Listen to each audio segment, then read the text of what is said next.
ನಾಡಿನ ಮತದಾರ ಬಂಧುಗಳಿಗೆ ನೀವು SIRನಲ್ಲಿ ಸರಿಯಾದ ರೀತಿ ಮಾಹಿತಿಗಳನ್ನು ಕೊಡದೆ ಮತದಾರರ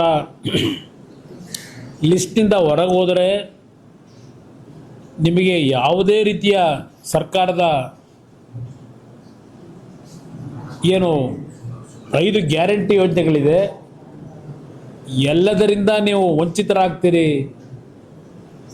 ಈ ಒಂದು ದೊಡ್ಡ ಪ್ರಚಾರದ ಮುಖಾಂತರ ಮುಖ್ಯಮಂತ್ರಿಗಳು ನಾಡಿನ ಜನತೆಗೆ ಜಾಗೃತಿ ಮೂಡಿಸ್ತಕ್ಕಂಥ ಕೆಲಸ ಮಾಡಿದಂಥ ಹಿನ್ನೆಲೆ ಇರಬೇಕು. ಬಹುಶಃ ಪ್ರತಿನಿತ್ಯ ಆ ಕಾಂಗ್ರೆಸ್ನ ಅಧ್ಯಕ್ಷರು,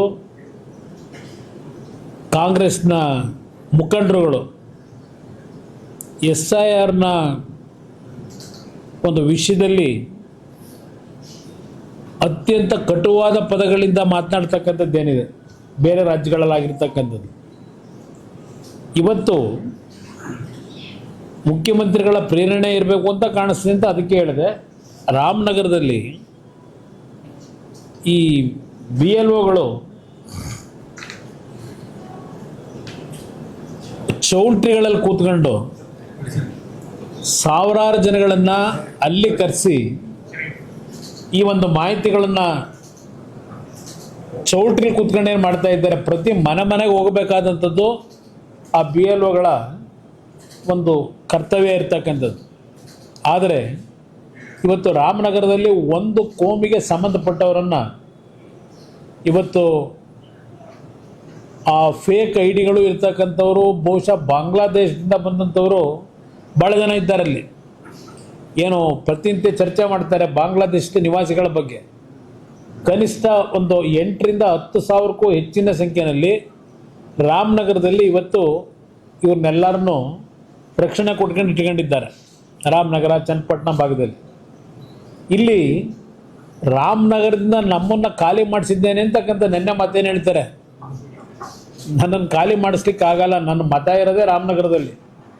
ನನ್ನದು, ನಿಖಿಲ್ ಕುಮಾರಸ್ವಾಮಿದು, ಅನಿತಾ ಕುಮಾರಸ್ವಾಮಿದು, ನನ್ನ ಸೊಸೆದು, ಎಲ್ಲರದು ರಾಮನಗರದ ಬಿಡದಿ ಹೋಬಳಿಯ ಕೇತನಹಳ್ಳಿ ಗ್ರಾಮದಲ್ಲಿ ನನ್ನ ಮತ ಇರೋದು. ನನ್ನನ್ನು ರಾಮನಗರ ಬಿಟ್ಟು ಕಳ್ಸೋಕ್ಕಾಗಲ್ಲ ಅವರು.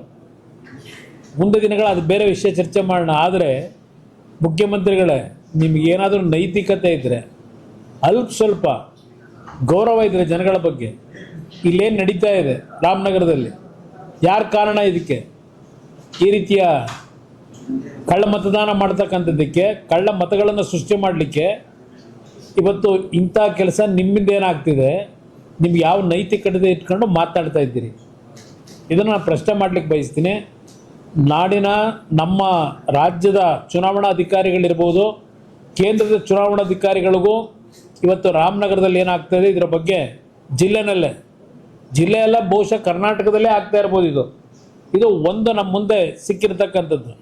ಇವತ್ತು ಇಲ್ಲಿ ಯಾವ ಒಂದು ಕಳ್ಳ ಮತದಾರರಿದ್ದಾರೆ ಅವರನ್ನು ಇವತ್ತು ನಿರ್ದಾಕ್ಷಿಣ್ಯವಾಗಿ ಆ ಮತದ ಒಂದು ಕಳ್ಳ ಮತದಾನ ಮಾಡ್ತಕ್ಕಂಥದ್ದಕ್ಕೆ ಸೃಷ್ಟಿಯನ್ನು ಮಾಡ್ತಾ ಇದ್ದಾರೆ. ಮತದಾರ ಪಟ್ಟಿಯಿಂದ ಅವರನ್ನು ಸಂಪೂರ್ಣವಾಗಿ ಚುನಾವಣಾ ಆಯುಕ್ತರು ಇವತ್ತು ಯಾವ ರೀತಿಯಲ್ಲಿ ಹಲವಾರು ರಾಜ್ಯದಲ್ಲಿ ಕಠಿಣವಾದಂಥ ಕ್ರಮ ತೆಗೆದುಕೊಂಡಿದ್ದೀರಿ, ಆ ಕ್ರಮವನ್ನು ತೆಗೆದುಕೋಬೇಕು ಅಂತ ಹೇಳಿ ಮನವಿ ಮಾಡ್ತೇನೆ, ಆಗ್ರಹ ಮಾಡ್ತೇನೆ.